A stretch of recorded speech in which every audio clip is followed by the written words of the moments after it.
अभी कितने स्टेट में मछली पालते हैं आप?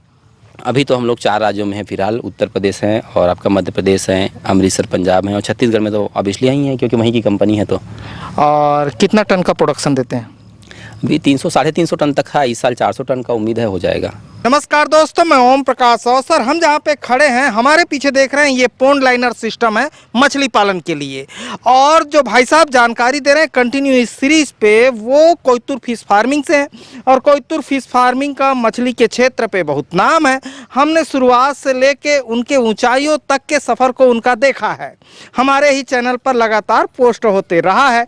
अभी इस वीडियो पर हम बात करने जो जा रहे हैं, ये बात करने जा रहे हैं कि बिल्कुल जीरो स्टेज से, यानी कि एक बराबर ज़मीन के बाद से तालाब बनवाने तक, टैंक बनवाने तक, लाइनर लगवाने तक, मछली डालने तक, मछली निकालने तक, मछली बेचने तक का क्या प्रोसीजर है, यानी कि जीरो से लेके अंत तक की कहानी इस वीडियो पर हम आपको ये कोयतुर फिश फार्मिंग वाले जो भाई साहब हैं उनके जरिए सुनाने जा रहे हैं कि कैसे आप कर सकते हैं, ये समझाएंगे। सर आपका परिचय? मेरा नाम जो है पुष्पक राठिया है और मैं कोयतुर फिश फार्मिंग से हूँ। छत्तीसगढ़ बेस्ड कंपनी है, कंपनी का CEO हूँ मैं। और आज हम लोग जो खड़े हैं ये कटंगी बालाघाट का एरिया है। ये कटंगी बालाघाट मध्य प्रदेश का एरिया है। और गांव का नाम क्या है? नवा गाँव। हाँ, एक बार बोलते हैं जी, नवेगांव। नेशनल वाइज भी ये बड़ी कंपनी है। बायोफ्लॉक में सर्च करेंगे तो गूगल में सर्च कीजिएगा startup India / Koytur fish farming. Bharat सरकार के साइट में रजिस्टर्ड इकलौती कंपनी है मछली पालन पे अब तक का। जी जी ठीक है। आपका पोस्ट क्या है? हाँ, मैं इस कंपनी में CEO हूँ, डायरेक्टर हूँ। और इस कंपनी जो मेन MD है वंदना जी, एक लड़की है 27 साल की जी। और जो ठेठ छत्तीसगढ़िया है उन लोगों की एक कंपनी है, इसलिए जब वो कहते हैं कि छत्तीसगढ़ की कंपनी है तो दिल को सुकून मिलता है। तो चलिए सुकून लेते हुए छत्तीसगढ़ के आदमी की जुबानी सुनते हैं कि किस तरीके से मछली के लिए एकदम जीरो स्टेज से लेकर मछली बेचने तक का सफ़र कैसे करें, ये हम एक छत्तीसगढ़िया आदमी से डिटेल के साथ सुने। लेकिन उससे पहले कहूँगा, अगर आपने अभी तक हमारे चैनल को सब्सक्राइब नहीं किया तो सब्सक्राइब करें और बेल आइकन पर क्लिक करें, जिससे इस तरीके के वीडियो के आपको नोटिफिकेशन मिलते रहे। अगर ये वीडियो फेसबुक पेज पर देख रहे हैं तो पेज को लाइक और फॉलो कर लें। तो चलिए अब हमें बताइए कि बिल्कुल जैसे ज़मीन बराबर है वहाँ से चालू कैसे करें? एक्चुअली में देखिए, सबसे पहले तो ना मेन चीज़ होता है धन की, मुद्रा की। तो 2 टाइप के हैं। जिनके पास अच्छा खासा पैसा उनको सब्सिडी की आवश्यकता नहीं है, लेकिन जिनके पास फंड कम है तो वो सब्सिडी स्कीम से आसानी से कर सकते हैं। यदि आपके जेब में 4 लाख से लेकर 5 लाख है तो आप इस स्कीम पे आ सकते हो अच्छे खासे।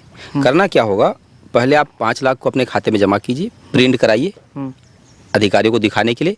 दूसरा फिर क्या कीजिएगा, आप सब्सिडी के लिए अप्लाई कर दीजिएगा। मैंने एक वीडियो पे बताई हुई कि सब्सिडी पर कैसे अप्लाई करें। तो आप अप्लाई करके सेंक्शन करा लीजिएगा। जैसे सेंक्शन लेटर आएगा बैंक लोन देने के लिए तैयार हो जाती है, बशर्ते उस जमीन का पेपर आप मॉर्गेज में रख दीजिएगा। तो सब्सिडी में फिर वो पैसा मर्ज हो जाता है। अब सपोज मान लीजिए समतल जमीन है तो इस जमीन को एक बार देखिए, एक बार यहाँ से देखिए, वो ऊपर है, फिर उसके बाद ये नीचे है, फिर ये नीचे है, फिर ये वाली जमीन नीचे है। थोड़ा एक बार साइड दिखाई इसको, ये वाली नीचे है, फिर नीचे है, फिर नीचे है। हाँ, स्टेप बाय स्टेप सीढ़ी के जैसे, स्टेप बाय स्टेप सीढ़ी की जैसी जमीन है। ऐसी जमीनों में क्या करना पड़ेगा, ऐसी जमीन में हमने इस जमीन को खोदा है। कितना खोदा है? उतना, ताकि इसका पानी हम आसानी से लेबल कर सकें। यानी कि इसका जो गहराई है और उसका ऊपर हिस्सा है, दोनों बराबर है। उसके बाद इससे वो गहरी है, आगे की जमीन और गहरी है। यानी कि मैं यहाँ से पानी छोड़ूं तो वो सीधा सीधा नीचे तक जाएगा। हमको गड्ढा इतना ज्यादा नहीं करना है कि पानी ना निकल पाए। यदि आपकी जमीन पूरी समतल है तो आपको गड्ढा नहीं खोदनी है। आपको कहीं से मिट्टी लानी है और ला करके फिर मेड़ बनानी है। हमने यहाँ गड्ढा इसलिए खोदा है क्योंकि हमारी सीढ़ी जो है एक ऊपर एक नीचे फिर एक नीचे है। तो हमने ऊपर वाले को कम खोदा, फिर उसके नीचे वाले को कम खोदा, उसके नीचे वाले को कम खोदा। तो ये क्या, पानी आराम से फ्लो होकर निकल जाती है। यानी कि इसकी जमीन में एक भी पानी नहीं रुकता। यदि मैं ये वॉल खोल दूं, है ना, यदि मैं वॉल खोल, एक बार सीढ़ियाँ ले आओ तो जी, वॉल खोल देना जी। यदि मैं इसका वॉल खोलूं तो पूरा का पूरा पानी इसमें 100% खाली हो जाना चाहिए। हमको मोटर लगाने, मतलब ये वाल्व उससे नीचे होनी चाहिए। ये हम पोन लाइनर सिस्टम की बात कर रहे हैं, एकदम जमीन की बात करें। तो हम लोग क्या करेंगे, अब 2 तरीके बता दिए। खोदना तब है जब आपकी जमीन ऊपर में है, और यदि ऊपर में नहीं है तो हमको चारों तरफ मिट्टी का मेड़ बनानी है। ठीक है, ये काम हो गया। अब हम लोग क्या करते हैं, इसमें सीमेंट का एक मछलियों के लेटरिंग को इकट्ठा करने के लिए सेप्टिक टैंक बनाते हैं अंदर में। वो सेप्टिक टैंक जो आपका छतरी जो आप देखते हो घर में, जो छतरी एंटीना लगाते हैं, या जो घमेला या तवा होता है, छत्ता जो रहता है, उल्टा हो गया, हाँ, उसको ऐसे पलट दिए। तो सेम उसको अपन रख देते हैं। बस उसका जो आखिरी हिस्सा रहता है, कोर का ऊपर वाला हिस्सा, वो हिस्सा जो है हमारे मिट्टी से मैच खाना चाहिए, उससे ऊपर ना हो। और ये इससे गहरा हो, ये कम से कम आपका 18 इंच से 2 फीट तक आप गहरा कर सकते हो। इसमें फिर नीचे पाइप लगा के उसी को हम ला करके आपके इसमें चेम्बर में जोड़ देते हैं। ये चेम्बर है, इसको देख लीजिए। ये घुसा है लड़का, इधर वाले को दिखा हरीश, ये घुसा है बंदा। एक बार वाल्व खोलिए इसको। हाँ ये घुसा है, वाल्व खोलो। खोल भाई, क्या नाम है जी? गजेंद्र ध्रुव। खोलो खोलो। खोल भाई। कहाँ से हो ध्रुव साहब? कहाँ से है भाई? हम रायपुर, छत्तीसगढ़। छत्तीसगढ़। देख लीजिए। हाँ तो ये पानी इस तरीके से आपका निकलेगा। हाँ ठीक है, बंद कर दीजिए। बंद कर दो। तो एक चीज और बताइए। अच्छा, इसको एक बार ऐसे देख लीजिए, ये जो कनेक्शन गया हुआ है ना, ये कनेक्शन सीधा जुड़ा हुआ है बीच से। हाँ, ये बीच ऐसे से नहीं दिखेगा। हाँ उस वाले में देख लीजिए, वाला दिख रहा है। आ जाओ। हाँ दिखा लेते हैं, चल के दिखा देते हैं। ये जो है एक टैंक में ऐसी जो है 2 बना होगा। हाँ ये एक टैंक में, इसको हम लोग बोलते हैं सेप्टिक टैंक, ऐसे 2 बना होगा। एक यहाँ पर है, एक वहाँ पर है। हाँ 2 बना है। ये इधर से तिरछा है, वो उधर से तिरछा है। अच्छा सेम इसमें भी 2 जगह लगा है। पानी ज़्यादा है इसलिए दिख नहीं रहा है, क्योंकि वो पाइप उसके अंदर चला गया है। अच्छा। तो ये आप इसी से देख लीजिए। हाँ ये जो है इससे पानी सीधा जैसे वाल्व खोलेंगे अपना बाहर निकल जाएगा। और जब ये खोलेंगे वाल्व को तो इसमें 1 इंच भी पानी नहीं रुकेगा, पूरा पूरा खाली हो जाएगा। तो इस टाइप का इसको डिजाइन करना पड़ेगा। तो पहले आप उस बेस को बना लीजिएगा। बेस बनाने के आप मेड़ खड़ा कर लीजिएगा। मेड़ खड़ा करने के बाद उसको जो है बिल्कुल जो है आपको वाटर लेवल में समतल करनी है, पूरी तरीक़ा से। अच्छा ठीक है। तो ये थोड़ा सा भी जमीन अप डाउन नहीं होना चाहिए, नीचे का जो हिस्सा है ना वो पूरी तरीके से वाटर लेवल में होना चाहिए। हाँ मतलब उधर जितना लेवल है यहाँ भी लेवल उतना लेवल होना चाहिए, सेंटर भी उतना ही लेवल का। चारों कोना में सेम लेवल होना चाहिए। सेम लेना लेवल। और सेंटर थोड़ा गहरा रहेगा। हाँ, तो चाहे तो कर सकते हैं, तो आवश्यकता नहीं है। पानी ऐसा हो कि किसी कोने में ना रुके, सीधा हमारे ये जो फिश का जो आउटलेट जो टैंक बनाया है उस तक आ जाए, वहाँ से चेम्बर तक आ जाए। चेम्बर तक आ जाए, दनी भी पानी नहीं रुकना चाहिए। हाँ जब हम वाल्व खोल रहे हैं तो पूरा खाली हो जाए, ऐसा होना चाहिए। हाँ जी। ठीक है। तो एक चीज़ बताइए, जैसे हमने शुरुआत में कहा कि छत्तीसगढ़ की कंपनी है, कहते हैं तो दिल को सुकून मिलता है, तो बीच में रोक के एक सवाल पूछते हैं जी। ये जो लोग बैठे हैं इनमें कितने छत्तीसगढ़ के बंदे हैं? ये 2 बंदे हैं, एक तो ये आपको दिख रहे हैं। हाँ, है ना। हाँ। और ये एक और है अभी का जो काम पे लगे हुए हैं, तो हाँ। दो बंदे हुए हैं। तो टोटल आपके पास कितना स्टाफ है? अभी तो 32 थे और 11 नए पोस्टिंग हुए हैं, और भी अब पोस्टिंग और निकाला हुआ है 16 सीट का। तो मेरे ख्याल से 50 पहुँच जाएंगे अब। हाँ जी, 50 पहुँच जाएंगे। 50 अभी ट्रेनिंग चल रहा है 11 लोगों का। हाँ और 32 पहले से थे। हाँ तो 50 उनको ट्रेनिंग भी अवेलेबल कराते हैं? हाँ, ट्रेनिंग भी अवेलेबल कराते हैं, वो भी पेमेंट दे करके ट्रेनिंग करवाते हैं। कितना देते हैं पर डे का ट्रेनिंग दरमियान में 7,500 मंथली देते हैं उनको, 250 रुपया 250 रुपया प्लस खाने पीने का। और ये जैसे बंदा खड़ा है, ये कितने कमाता होगा? ये अभी इनकी कमाई शुरू नहीं, अभी ट्रेनिंग पीरियड में है, ये भी सीख रहे हैं अभी। अच्छा। ये लगभग तो ट्रेनिंग में ही महीने का 7,500 और सीख जाएगा तब? सीख जाएगा, फिर 10,000 रहता है, प्लस उसमें इंसेंटिव बोनस अलग से रहता है। ऐसे कितने लड़के बताए आपने? ऐसे 32 लड़के आपके पास काम कर रहे हैं। और शुरुआत में कितने लोग थे? जब आप मेरा वीडियो बनाया तो उस समय हम लोग एक ही स्टाफ था और हम 2 थे, 3 लोग थे। जिस समय पहला एक चैनल आया था, बहुत दिनों पहले की बात है, शायद आप भूल गए हो। 7-8 टैंकों का दूर पैक दिखाए थे, तो उस समय 3 ही लोग थे, एक स्टाफ और 2 हम 2 पार्टनर्स इतने थे।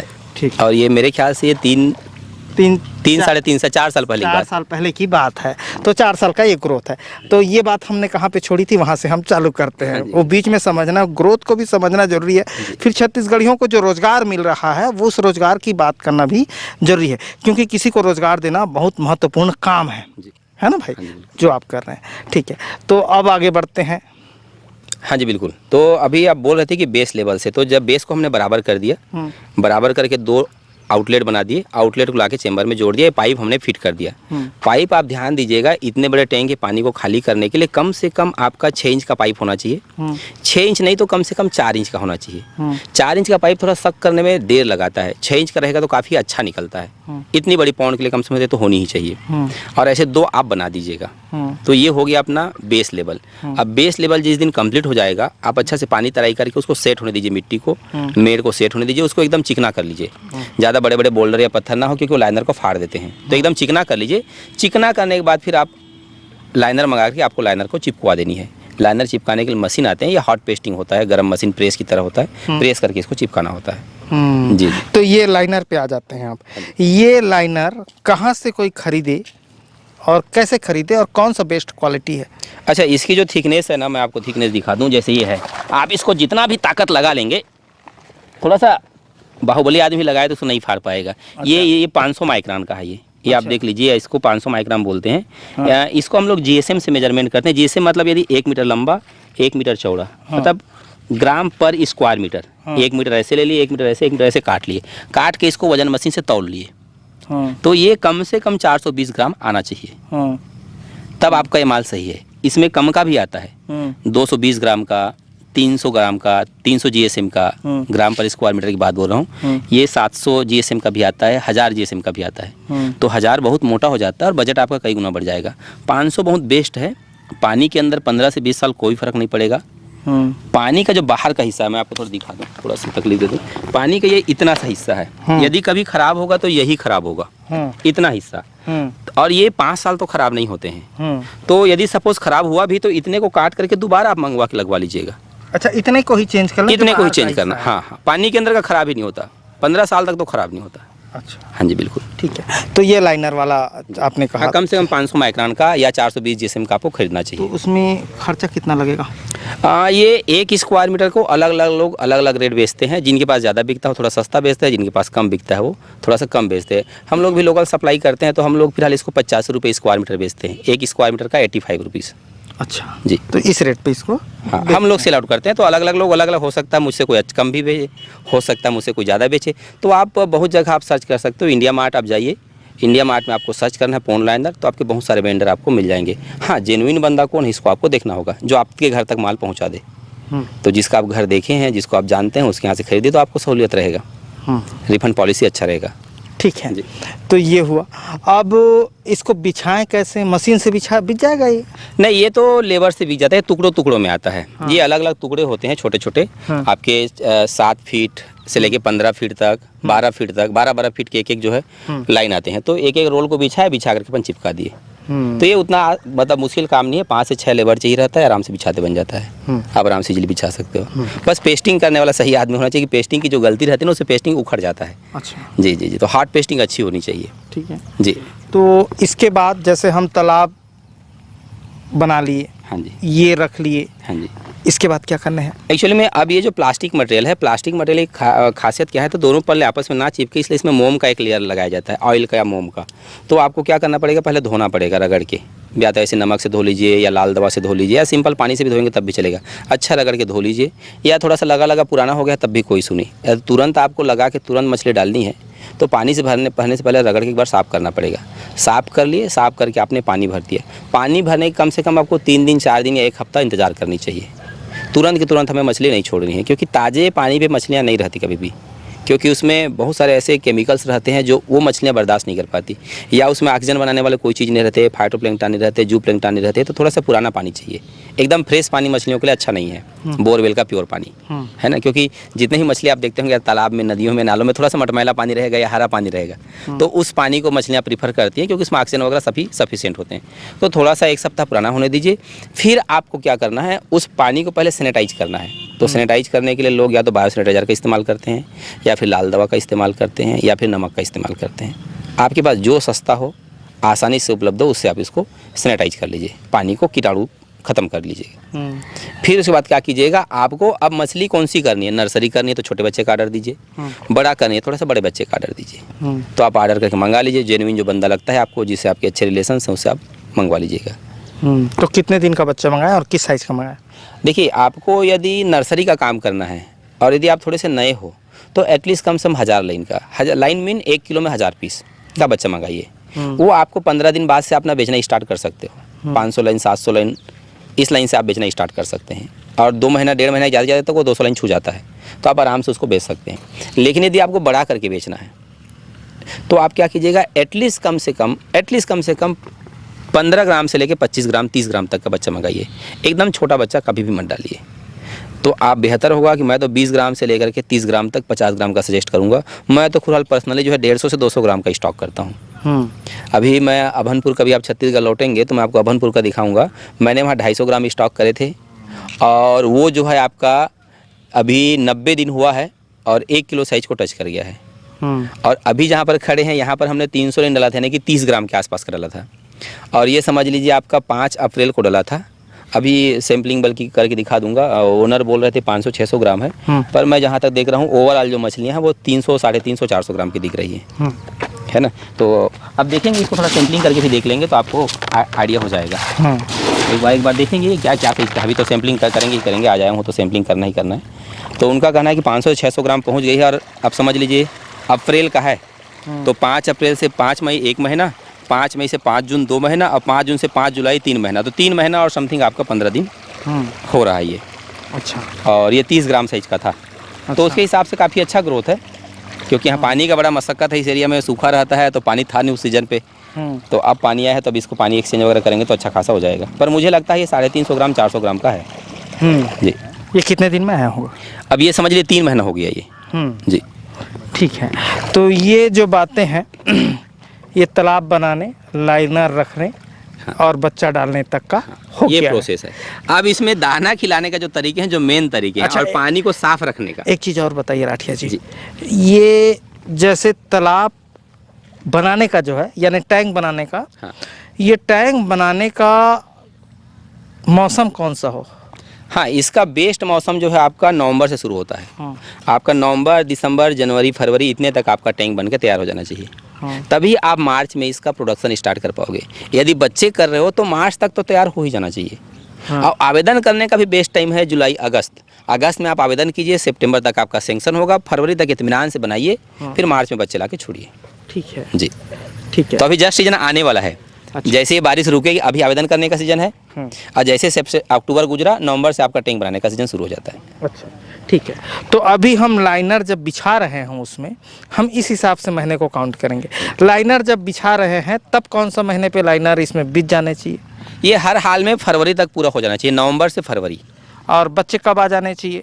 यदि बड़ा कर रहे हो तो मार्च में, मार्च के पहले सप्ताह या दूसरे सप्ताह में, और बच्चे कर रहे हो तो अप्रैल में। हाँ जी, मतलब उससे पहले पानी गंदा वंदा कर लें आप? हाँ, पानी पुराना कर लीजिए, प्लैंकटन तैयार कर लीजिए, पानी में थोड़ा हरापना ले आइए। हाँ जी, ठीक है। अब आगे के महीने की तरफ चलते हैं, मार्च अप्रैल से आगे चले। हाँ जी, ठीक है। अब क्या करना पड़ेगा? अब देखिए, यदि आपने, मैं बड़े करने के हिसाब से बात करूँ जो मोस्टली किसान करते हैं, तो आप 30 ग्राम के साइज का बच्चा आप स्टॉक कर रहे थे, तो 30 ग्राम 35 ग्राम 40 ग्राम का बच्चा स्टॉक करे तो ये सीधा सीधा आपका बड़ा दाना खाएंगे। मैं दाने रखा हूँ, आपको सिंपल के तौर पे दिखा दूँ। ये जो दाने हैं इसको हम लोग 4 mm का दाना बोलते हैं, है ना। तो आप इस साइज के दाना आप जो है ना ये 30 लाइन के बच्चे को खिला सकते हैं आराम से। तो सीधा बड़े दाना लाइए। प्रोटीन हम लोग यूज करते हैं 28% का, इसमें 30% भी आते हैं, पर 30% थोड़ा महंगा पड़ता है। तो 28% का प्रोटीन लीजिएगा और 4 mm का दाना से आप स्टार्ट कर सकते हैं। ये एक्चुअल में खिलाना कितनी बार है, लोग बोलते हैं परसेंट आप रेशियो, ऐसा कुछ नहीं है। आप एक दिन में मछलियों को एटलीस्ट कम से कम 3 बार खिलाइए शुरू में, है ना। अच्छा, कितना खिलाना है? मछलियों को हमने एक बार खिला के देखनी है कि जब दाना डालते हैं तो 10 मिनट के अंदर ख़त्म हो जानी चाहिए। यदि दाना बच रहा है तो कम करें, लेकिन 10 मिनट में सफ़ा चट कर जा रहे हैं तो दाना को बढ़ा दें। तो अभी इसमें 70 किलो एक दिन में दाना खिला रहे हैं, और अभी ट्रायल और करेंगे कि इसको थोड़ा सा और बढ़ाने के, भी जल्दी बेचना भी रहेगा, क्योंकि समझ लीजिए अभी ये जुलाई ख़त्म हो गया तो अगस्त सितंबर अक्टूबर ये 3 महीने के बाद हमारे पास समय नहीं मिलेगा। नवंबर में भाव गिर जाता है, अक्टूबर तक बेचने बिक भी जाएगा क्योंकि अच्छा साइज का लग रहा है। अच्छा जी, तो जो कहानी हम कह रहे हैं यानी जो प्रोसीजर हम समझा रहे हैं मंथ वाइज, वो ये है कि नवंबर से पहले बेच भी लें। हाँ जी बिल्कुल, हाँ जी बिल्कुल, नवंबर में भाव गिर जाता है, उससे पहले बेच लें। उससे पहले बेच लें। आप अक्टूबर तक हर हाल में बेच लीजिए, आपको अच्छा भाव मिलेगा। और जैसे अक्टूबर गुजरा तो नवंबर में लगभग सभी प्रदेशों में भाव गिर जाता है। अच्छा, एक चीज़ और बताइए, ये पॉन्ड लाइनर टैंक वाला जो सिस्टम है इसमें कौन सी मछली बेस्ट है? देखिए, इसमें हर वो मछली पाल सकते हैं जो ऊपर आके दाना खाती है। ऊपर आके मैं दिखाया भी हूँ, आप देख भी रहे थे। तो ऊपर आके दाना खाना चाहिए। जैसे बहुत सारे ऐसी मछलियाँ जो पानी के अंदर दाना खाती हैं, जैसे मैं बात करूँ आपका रोहू की बात करूँ, मृगल की बात करूँ, नैनी की बात करूँ, भाकुर की बात करूँ, ये सारे मछली पानी के नीचे नीचे दाना खाती हैं। लेकिन ऐसी मछली जो ऊपर आके खाती हैं, जैसे मैं पंगासस की बात करूँ, तेलापिया की बात करूँ, मुरल की बात करूँ, रूपचंदा की बात करूँ, ये सारे मछली ऊपर आके दाना खाते हैं। तो हम लोग क्या है ना, इसमें फ्लोटिंग फीड यूज करते हैं, प्लस एरिएशन रहता है। तो दाना हम डूबने वाला दाना देंगे तो वो ब्लोअर के साथ साथ बह जाता है, या इनके स्लज में कचड़े में मिक्स हो जाता है, तो मछलियाँ उसे खा नहीं पाती, आपका बजट बढ़ जाता है। तो हम लोग जो ऊपर तैरने वाले जो दाना देते हैं, तो इसमें ऐसी मछली चाहिए जो ऊपर आके दाना खाए। तो जैसे मैंने आपको एग्जांपल दे दिया, पंगासियस का, रूपचंदा का, तिलापिया का, मुरल का, स्नेकहेड का, सिंगी का, देसी मांगुर का, ये सब।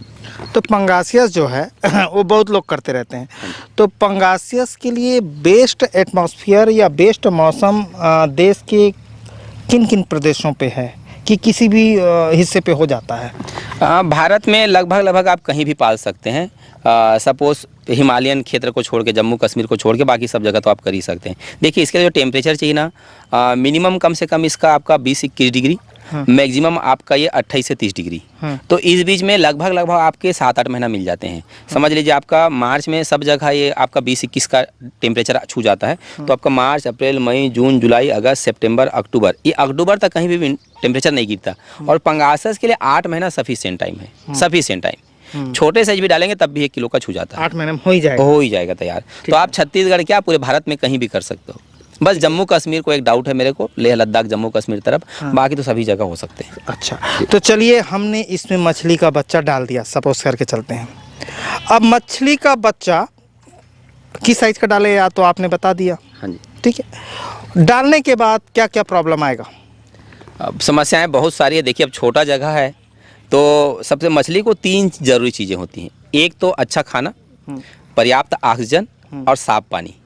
साफ पानी का मतलब आरओ फिल्टर वाला पानी नहीं। साफ पानी मतलब उसमें ना अमोनिया हो, नाइट्रेट ना हो, नाइट्राइट ना हो, गैसेस ना बनते हो, उसमें स्लज ना हो, H2S गैस ना बनते हो, ये सारी चीज़ नहीं होनी चाहिए। उसमें ज़्यादा बैक्टीरिया अदर देन दूसरी हार्मफुल बैक्टीरिया ना हो, यही आपका साफ पानी है। जैसे कि तालाब या डेमों में या नदियों में आप देखते हैं, तो वो उसके लिए साफ पानी है। दूसरा पर्याप्त भोजन। एक मछली को पालने के लिए आपको 1 क्यूबिक मीटर में 300 ग्राम मछली पलती है। यानी कि 1 मीटर लंबा 1 मीटर चौड़ा का एक अपन कार्टून की बात सोचें, एक डब्बे की बात सोचें, तो उसमें 300 ग्राम मछली पलती है। हम यहाँ पर 1 क्यूबिक मीटर में 35 किलो मछली पाल रहे हैं। तो अब यदि 300 ग्राम के से हमने 35 किलो का टर्न कर दिया, यानी कि कई गुना हो गया। तो अब उसमें देखिए दाने की कमी पड़ेगी ही पड़ेगी, क्योंकि नेचुरल दाने उतने बनेंगे नहीं जितनी इनका आवश्यकता है, पहला चीज़। दूसरा चीज़, अच्छा पानी इनको मिलेगा नहीं, क्योंकि इतने अधिक मछलियों को हम इतना अधिक दाना खिला रहे हैं, उतना अधिक लेटरिंग या वेस्टेज होगा तो वो उसको नुकसान पहुंचाएंगे। इसके अलावा उतनी ऑक्सीजन उसको मिलेगी नहीं। तो इसके लिए देखिए आपको क्या करना पड़ेगा, दाना आपको एक्स्ट्रा देना पड़ेगा, कमर्शियल दाना। दूसरा, आपको ऑक्सीजन के लिए ऑक्सीजन का मशीन बिठाना पड़ेगा। तीसरा, आपका जो है पानी को साफ करने के लिए प्रोबायोटिक का इस्तेमाल करना पड़ेगा, बीच में पानी जो है एक्सचेंज करना पड़ेगा। जी ठीक है। तो इसमें मशीन कौन सा रहता है ऑक्सीजन का? देखिए इसमें आप पहले साल 2-3 साल पहले जो हम लोग यूज किया करते थे वो रूट ब्लोअर या रिंग ब्लोअर हुआ करता था। एक्चुअली में रूट ब्लोअर या रिंग ब्लोअर का काफ़ी कॉस्टली सिस्टम है, पर पहले वही सिस्टम आया हुआ था। इसमें टेक्नोलॉजी ने उतना ग्रोथ नहीं करी थी। तो ये जो हम लोग पौंड देख रहे हैं, ये 6-6 लाख लीटर के एक पौंड है। यानी कि इसमें कम से कम 6 HP का एक पंप चाहिए। 2 पंप के लिए, 2 टैंकों के लिए आपको 12 HP का पंप की रिक्वायरमेंट है। तो अब 12 HP का पंप तो आता नहीं है, 10 का आता है या 20 का आता है। तो 10 HP का पंप जो है एक्चुअल में 2 रखने पड़ेंगे। एक 8 घंटा चलेगा या 12 घंटा चलेगा, फिर अगला 12 घंटा चलेगा, एक रेस्ट के लिए या इमरजेंसी के लिए। तो एक मशीन की कीमत आपको 1,10,000, 1,15,000 ट्रांसपोर्ट करके 1,20,000 तक पड़ जाता है। तो 2 मशीन का 2.5 लाख आप मान लीजिए। अब रूट ब्लोअर या रिंग ब्लोअर आएगा तो उसमें पाइप का सिस्टम देना पड़ेगा, एरॉक्सी ट्यूब देना पड़ेगा, लेटरल पाइप लगाना पड़ेगा, कंट्रोलर लगाना पड़ेगा। ये सब का बजट भी लगभग 2.5 लाख के आसपास आता है। यानी कि इन दोनों पौंडों के लिए एरिएशन का खर्चा 5 लाख था। आज हमने इसको रिमूव कर दिया है। रिमूव करके इसमें लगा दिया है डीप वाटर एरिएटर। ये पानी के अंदर डूबा रहता है, सबमर्सिबल पंप है, गर्म भी नहीं होता है, और इस 1 पौंड के लिए 1 भी सफिशिएंट है। 2 लगा देंगे तो और बेहतरीन है। जैसे ही 500 ग्राम से ऊपर हो जाएंगे तब 2 लगाएंगे। अभी फिलहाल 500 ग्राम के अंडर है तो 1-1 लगाए हैं। अब इस मशीन की कीमत है मात्र जो है 25,000। अच्छा, सस्ते में काम नहीं पड़ता। तो समझ लीजिए जो आपका 5 लाख में होता, 2 पौंड का, 1 पौंड का 2.5 लाख में होता, वो 1 पौंड का आपका 50,000 में आराम से हो जाएगा, और कोई खर्च नहीं इसमें। गर्म भी नहीं होता क्योंकि पानी के अंदर रहता है। और सबमर्सिबल है तो जैसे रूट ब्लोअर को बनेगा तो आपको हैदराबाद भेजना पड़ेगा बनाने के लिए, या हरियाणा के तो हरियाणा भेजना पड़ेगा। लेकिन इसको बनाने के लिए आपको कहीं नहीं भेजना है। ये लोकल वेंडर को दिखाई जो बोरवेल बांधता है, मोटर उड़ेगा, मोटर बांध के दे देगा, बस हो गया। अच्छा, ये 24 घंटे में क्या 3 घंटे में बन के आ जाएगा। ठीक है। तो और बीमारियां क्या क्या आएंगी? बीमारियां इसमें देखिए बायोफ्लॉक में बहुत ही कम बीमारियां आती हैं। फिर भी इसमें जब शुरू में लाएंगे तो ट्रांसपोर्टेशन इंजरी, लाने टाइम जो कांटा लग जाते हैं उसका नुकसान, एक ये बीमारी होता है। उसके बाद इसमें होता है फिन रोट, टेल रोट, पूछें ऊपर के हिस्से से गलनी शुरू हो जाती है। एक और बीमारी होती है ड्रॉप्सी। ड्रॉप्सी में पेट जो है अचानक बड़ा सा फूल के निकल जाता है। ठीक, इसके बाद इसमें होता है फंगल इन्फेक्शन, खास करके ठंडी के दिनों में जैसे दांत खाद खुजली इंसानों को होता है वैसे इनमें भी फंगल इन्फेक्शन होता है।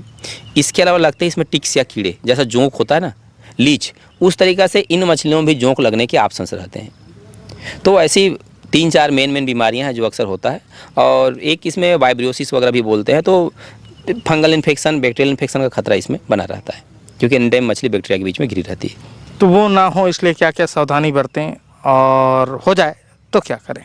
देखिए, मछली जब तक स्ट्रेस में नहीं आएगी, टेंशन में नहीं होगी, तब तक उसको बीमारी पकड़ेगा नहीं। पहली चीज़ समझिए। तो मछली को आप स्ट्रेस से मत आने दीजिए, यानी कि बेवजह तालाब में मत उतरिए, मोहब्बत से रहने दीजिए। प्यार से उनको जैसा जाते हैं वैसा रहने दीजिए।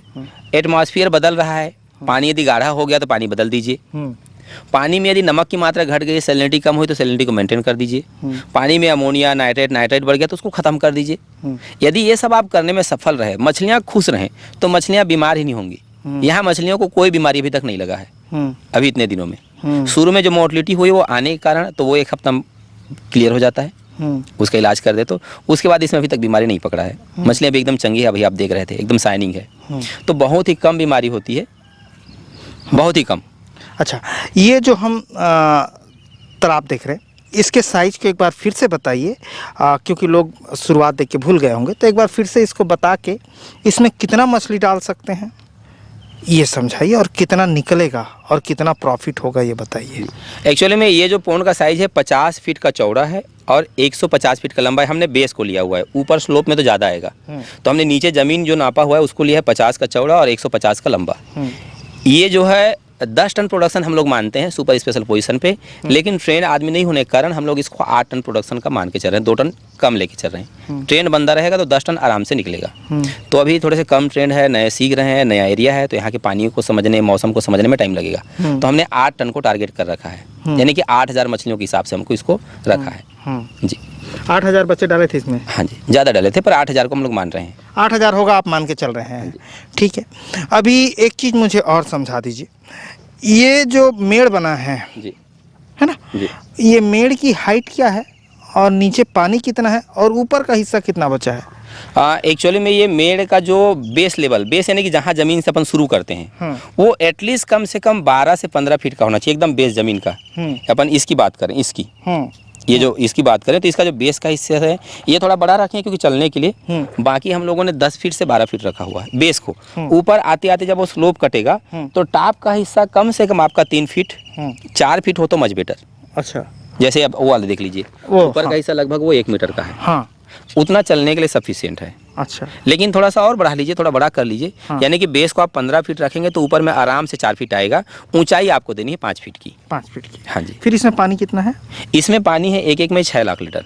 नहीं, ये पानी को अगर हम ऐसे ना गहराई में ये अभी 1 मीटर है। 1 मीटर है। हाँ जी, ठीक है। 4 फीट तक आप रख सकते हो। वही समझना चाह रहा था। हाँ, ठीक है। तो कितना पैसा बनेगा बोल रहे हैं? 8 टन में कितना? 8 टन 8000 मछलियों को यहाँ के हिसाब से बात करूँ 125 के हिसाब से 10 लाख का माल निकलेगा ये एक तालाब से।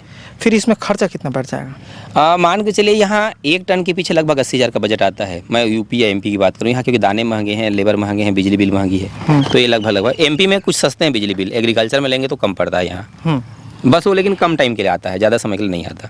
तो यही मैं समझना चाह रहा था कि कितना लगेगा और कितना बचेगा। हम 80 रुपया खर्चा है, 40 रुपये का प्रॉफिट है। छत्तीसगढ़ में थोड़ा कम आता है, छत्तीसगढ़ में 70 रुपये का खर्चा है, 20 रुपये का मार्जिन है। आप 1 किलो की बात कर रहे हैं? 1 किलो की बात कर रहे हैं। 1 किलो की बात कर रहे हैं, तो उसको 10 लाख की बात बोलिए, 10 लाख में 8 लाख का खर्चा है। हाँ, है ना। इनका कम से कम 10 टन की बात करूँ, 8 टन की बात करूँ तो लगभग 6 से 6.5 लाख का खर्चा है और 10 लाख का बिक्री है। 4 लाख की प्रॉफिट जा रही है, मान के चलो 4 लाख जेब में जाएगा। हाँ, जेब में जाएगा उतना। 4 लाख जेब में जाएगा। हाँ जी, एक फसल में। अच्छा, अगर वो किसान पहली बार कर रहा है, ये तो हम सेकंड टर्म का सोच रहे हैं जिसमें तालाब नहीं बनवाया है। हाँ जी, तो तालाब बनवाएगा तब कितना जाएगा पहली बार में? देखिए, पहली बार आप तालाब बनाएंगे तो 8 लाख तो सब्सिडी मिल गई आपको। हाँ, और तालाब बनता है 5 लाख में। सरकारी बिल में 8 लाख 8.5 लाख का जाता है, लेकिन आप एक्चुअल बनाओगे तो 3.5 लाख से 4 लाख का बजट आना है। क्यों जी?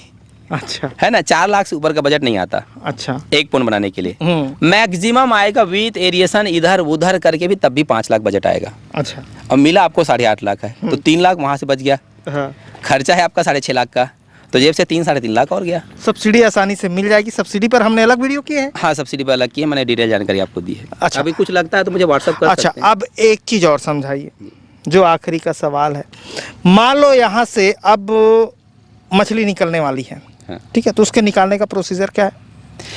एक्चुअली में अब इसमें वाल्व लगा हुआ है, जैसे मैंने हाँ, वीडियो की आपने शुरुआत में दिखा, तो वाल्व को आप खोल लीजिए। हाँ। 100% पानी खाली हुई है। हाँ। 4 आदमी उतारिए, जितनी मछली मन लगे पकड़ लीजिए। पकड़ लीजिए, हाँ ठीक जी। है। अब पकड़ लिए, अब जो मेन सवाल है हाँ। वो बेचने पे जाता है। हाँ जी। तो बेचेंगे कैसे? देखिए एक्चुअल में आपके एरिया में बस जो वेंडर हैं, ट्रेडर्स हैं, उनको पता होना चाहिए कि आपके यहाँ जिंदा मछली मिलती है। जिंदा मछली के ढेर सारे दीवाने हैं। इतने दीवाने हैं, अब सावन का महीना चल रहा, उधर आप देखेंगे ना तो 4 लोग बंसी पकड़ के बैठे हुए हैं। मतलब जिंदा मछली लोगों को इतना पसंद आता है कि बर्फ वाली मछली कोई नहीं खाएगा जब तक जिंदा मछली अवेलेबल है। तो इस मछली की खास बात यह है कि इसको आप 24 घंटा तक जिंदा बेच सकते हो। आदमी पिकअप लेके आया, पानी भरा, उसमें जिंदा मछली लेके उसको फिर आज नहीं बिक पाया तो कल तक बेच सकता है, वो कल तक जिंदा रख सकता है। तो इसलिए जिंदा मछली बेचने का उतना दिक्कत जाता नहीं। वो 4 धंधे पिताजी ने हमको सिखा रखे हैं जो कभी बंद नहीं बनता। एक तो मटका यानी कि जुआ, मंद यानी कि दारू, मुर्गा मटन, और तीसरा जो है बोलते हैं वेश्यावृत्ति, है ना। तो ये 4 धंधा ऐसे धंधा है जिसमें कस्टमर दुकान को ढूंढता है, दुकान वालों को विज्ञापन नहीं करना पड़ता है। कहीं पर आप नहीं देखेंगे शराब का विज्ञापन निकालते हुए, जुआ का विज्ञापन कहीं पर नहीं देखते होंगे, अयासी वालों के लिए कहीं पर आप नहीं देखते होंगे, मटन की दुकान के लिए ज़्यादा एडवर्टाइजमेंट करते नहीं, एक दुकान खोला चलने लग जाता है। तो ये 4 धंधे ना, इसमें कस्टमर ढूंढना नहीं पड़ता, कस्टमर आपको ढूंढते हुए आता है। ये असल में सच्चाई है, ये सच्चाई है ना। लेकिन इसमें से मटन वाला ये वाला धंधा कर लें, बाकी के तरफ सोचना भी नहीं है, गलत है। देखना भी नहीं। और छत्तीसगढ़ वालों को तो बिल्कुल भी नहीं सोचना है, क्योंकि हम लोग तबाह हैं वो जो शराब वाले में। ठीक है, तो ओकर से बाँच जाओ भाई, मछली खा लो यार, ठीक है ना, या मछली बेच लो, ठीक है, कुकरी खा लो, कुकरी बेच लो, ठीक है, वो में रहो। अच्छा, तो ये इस तरीके से आप प्रमोशन कर सकते हैं। एक चीज़ और जो है मिस हो गया, मैं बताना भूल गया आपको कि कई बार क्या होता है, बायोफ्लॉक में एक कॉन्सेप्ट है, मिस कॉन्सेप्ट है कि लाइन गोल होने पर मछली जो है आपका 2 घंटे 3 घंटे में मर जाती है। अब यहाँ ये लोग है, कभी भी यहाँ पर 15 घंटे से ऊपर लाइट नहीं रहता। सही बोल रहा हूँ, 15 घंटे से ऊपर यहाँ लाइट रहता ही नहीं। मतलब हर दिन समझ लीजिए 24 में 15 घंटा आया, उसमें भी सोए रहेंगे तो ब्लोअर चालू नहीं कर पाएंगे लोग। तो इस जो सिस्टम की खास बात यह है, इसमें आपके पास गलती से 3 दिन भी लाइट गोल रहा तब भी एक भी मछली नहीं मरेगी। बस आपको पानी को कितना गाढ़ा रखना है ये आपको सीखना पड़ेगा। अच्छा। यदि आप उसको सीख गए तो 1 हफ्ता भी बिना लाइट के आप एक भी मछली नहीं मरेगी। हाँ। और जबकि जो छोटा जो पोन टैंक बनाते हैं बायोफ्लॉक का, उसमें हकीकत बात है 6 घंटा लाइट गोल हुई तो मछली मर जाएगी। अच्छा, तो ये टेक्निक को सीखना था। इस टैंक में खास बात है, लाइट गोल हो गया, ट्रांसफार्मर उड़ गया, खंभा गिर गया, टेंशन नहीं लेने का है। 3 दिन 4 दिन 5 दिन में इत्मीनान से लगवाइए, तब भी आपकी मछली को कोई फर्क नहीं पड़ेगा, ना तो बैक्टीरिया मरेगी और ना तो मछली मरेगी। अच्छा, एक चीज़ अब मैं जो देखता हूँ, मुझे तो ज़्यादा जानकारी है नहीं मछली की भाई, लेकिन मैं जो देख रहा हूँ 3 बार से आपको जी, जब हम वो दुर्ग में कवर करने गए थे, हाँ जी, तब आपके पास स्क्रू कंप्रेसर था, हाँ, और वो पतला पतला पाइप था, फिर पाइप में नोजल लगा रहता था, फिर उसको टंकी में डालते थे। हाँ जी, ये पहली बार हुआ। हाँ जी। दूसरी बार जब हम गए तो आप रूट ब्लोवर लगाए थे, फिर रूट ब्लोवर को भाया करके चलाते थे, फिर इधर बुलबुला निकलता था। अभी ये तीसरा सिस्टम आ गया है, तो ये कंटिन्यू अपडेट होने से बेनिफिट हुआ है। आप समझिए वो जो छोटा कंप्रेसर मशीन था, LP 100 या LP 200 है ना, ऐसा करके आता था, या हेलिया 280 120 करके आता था। उस एक मशीन की कीमत है आपका 20,000 और वो चला सकता है आपका 1 लाख लीटर। यानी कि इस 6 लाख लीटर को चलाने के लिए वैसे 6 मशीन चाहिए। ठीक, तो 6 मशीन का 20,000 के हिसाब से 1,20,000 हो गया। यदि आप स्पेयर में रखोगे तो आपको 4 पीस स्पेयर में रखना पड़ेगा, और उसका बुलबुला जो है बिल्कुल भी नहीं है, ये तो पानी को ऊपर ही नहीं उठा पाएगा, इतनी गहराई में और इतनी ज़्यादा पानी है वो, तो इतने अधिक मशीन लगेंगे। तो उसका खर्चा कितना अधिक गुना था। उसके ऊपर थोड़ा सा हम आया रूट ब्लोअर या रिंग ब्लोअर में। अब उसमें 1 लाख लीटर पे 1 HP की रिक्वायरमेंट है। इसके हिसाब से इसमें जो है दोनों मिलाकर के मैंने आपको बताया 2.5 लाख से 5 लाख का बजट है। अब अभी जो मशीन आई है वो सिर्फ 50,000 में पूरा ये पौंड चल जाएगा। मछली थोड़ा सा कम डालेंगे तो एक ही मशीन पे चल जाएगा, और सिर्फ 25,000 की मशीन है। ठीक है, तो सोचिए 5 लाख से 25,000 का जंप है, तो इतने अधिक बचत का ये है। तो अपडेशन से काफ़ी फ़ायदा है, बहुत किसानों को लाभ हुआ है, और हम लोगों ने इसमें काफ़ी धक्के का नुकसान खाए हैं। आप तो देखो कितने बड़े बड़े ब्लोअर 20-20 HP का लगा के रखे हैं, आज ठगा सा महसूस करते हैं हमारे ही रिसर्च से। हमारा रिसर्च हम पे ही भारी पड़ गया, लेकिन किसानों के लिए नहीं, तो आदमी सीखते सीखते सीखता है ना भाई जी। उसका एक्सपीरियंस ही सिखाता है, फिर गिरता है, फिर सीखता है, फिर गिरता है, फिर सीखता है, फिर वो अपने ही काम को देखता है कि मैंने यहाँ गलती कर दी थी, मुझसे यहाँ चूक हो गई थी, फिर उससे बेहतर करता है। तो या तभी तो आदमी जिंदा है बोलेंगे, है ना भाई। अच्छा, इस टैंक की भी जो बात बताऊँ, यदि आप तारपुलिन का गोल टैंक बनाते हो तो 1 लीटर के पीछे 2.5 रुपये खर्चा आता है, मैं लीटर हिसाब से बता रहा हूँ। उसी का सीमेंट का बनाओगे तो 1 लीटर के पीछे 4 रुपये खर्च आएगा। यानी कि सपोज 6 लाख लीटर हमको बनाना होता तो 1 लीटर के पीछे 2 रुपया, 1 लाख लीटर के लिए पीछे समथिंग समझ लीजिए आपका 10,000 के पीछे 25,000 रुपया। अब 1 लाख लीटर के पीछे 2.5 लाख रुपया यदि आप गोल्ड टैंक बनाते तो। इसको 1 लीटर के पीछे चाहिए आपको 60 पैसा। तो बजट का कितना अंतर हो गया सोच लीजिए। और मैं बड़े बड़े सीमेंट टैंक बनाए हूँ, बड़े बड़े तारपुलिन टैंक बनाए हूँ मैं खुद। तो ये 6 लाख लीटर का सीमेंट टैंक मैंने बनाए हैं 22 लाख रुपए में। और ये 6 लाख लीटर का जो टैंक बना है वो समझ लीजिए आपका 6 का 36, 3.5 से 4 लाख बस। अब इतनी कैपेसिटी का सीमेंट टैंक बनाने के लिए मुझे लगे हैं 22 लाख। तो आदमी अपडेट होते होते इतनी हमने गलतियां करी है समझ लीजिए। मतलब हमको 16-17 लाख का एक्स्ट्रा जो बजट घुस गया 3 साल 4 साल पहले। ये तो ये अपडेशन का कमाल है और रिसर्च का कमाल है। लोग सीखते जा रहे हैं, करते जा रहे हैं, दूसरों से हम देखते हैं, हमसे दूसरे देखते हैं। फिर ये आज भारत में जो है हमने इसकी शुरुआत करी थी, आज यकीन मानिए हर प्रदेश में जा चुका है। 1-2 सालों में पूरा यही दिखेगा, वो छोटे टैंक सीमेंट टैंक नहीं दिखेंगे। अभी कितने स्टेट में मछली पालते हैं आप? अभी तो हम लोग 4 राज्यों में हैं फिलहाल। उत्तर प्रदेश है और आपका मध्य प्रदेश है, अमृतसर पंजाब है और छत्तीसगढ़ में तो अब इसलिए ही है क्योंकि वहीं की कंपनी है। तो और कितना टन का प्रोडक्शन देते हैं? अभी 300-350 टन तक है। इस साल 400 टन का उम्मीद है हो जाएगा। अच्छा, उम्मीद करके चलें 400। और टर्नओवर क्या है अभी? अभी तो ऑन पेपर 1 करोड़ का टर्नओवर है अभी। ठीक है जी। तो ये हमारी GST का ज़माना है तो बहुत सारी चीज़ें ऐसी है जो बोलते नहीं बनता है, तो चला रहे हैं गरीब गुजारा करके। ठीक है जी। तो ये हमारे छत्तीसगढ़ की कंपनी है, छत्तीसगढ़िया लोगों का रोजगार है और छत्तीसगढ़िया लोगों ने बेहतर करके दिया है। जो सोच नहीं सकते लोग वो करके हम दे रहे हैं और बेहतर वर्क कर रहे हैं। तो हमने बताया इस वीडियो पर कि तालाब के एकदम नीचे खुदवाने से लेकर मछली के डिस्पैच करने तक की कहानी आप किस तरीके से कर सकते हैं ये आपको समझाया। वीडियो अच्छा लगा तो वीडियो लाइक कर लें। धन्यवाद। मैं ओम प्रकाश अवसर।